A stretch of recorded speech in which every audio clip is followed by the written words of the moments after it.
Alors, on poursuit notre vidéo sur la rue Justin.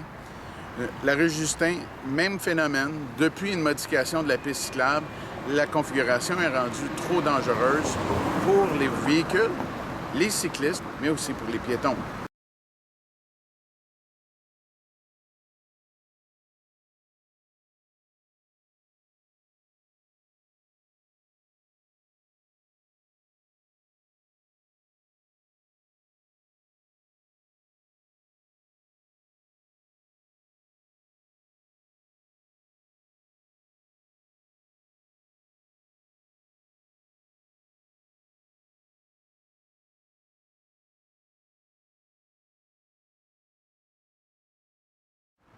Je m'explique. En septembre 2020, on a modifié la piste cyclable pour qu'elle devienne trottoir, piste cyclable vers le sud, stationnement, voie carrossable et piste cyclable vers le nord. Depuis cette configuration, les voitures, trop souvent, manquent de s'accrocher entre elles sur les voies carrossables ou même avec les voitures stationnées.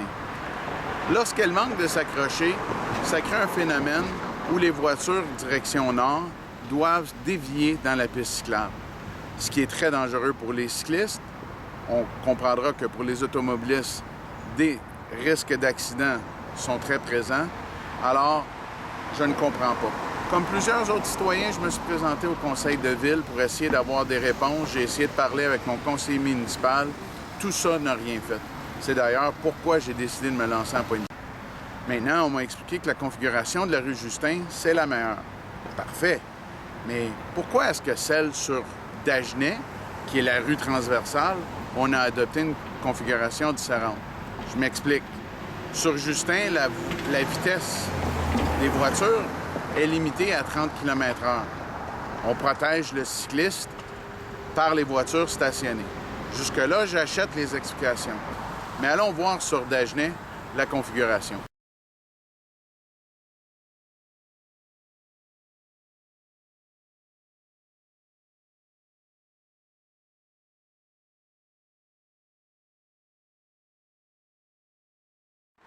Alors, comme je l'indiquais, on est maintenant sur le boulevard Dagenais, au coin de la rue Justin.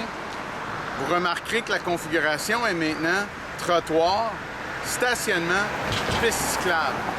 Alors, si les spécialistes en voirie de la ville nous disent que la rue Justin a la meilleure configuration pour les cyclistes, pour les automobilistes et les piétons, comment se fait-il que sur Dagenais, où on roule vraiment plus vite, limite de vitesse à 60 km/h, mais on sait tous que les gens vont souvent 60-75 km/h, la configuration piste cyclable, aucunement protégée, est la meilleure? On va se le dire, quand on implante une piste cyclable, elle devrait être sécuritaire, au bon endroit, selon la bonne configuration.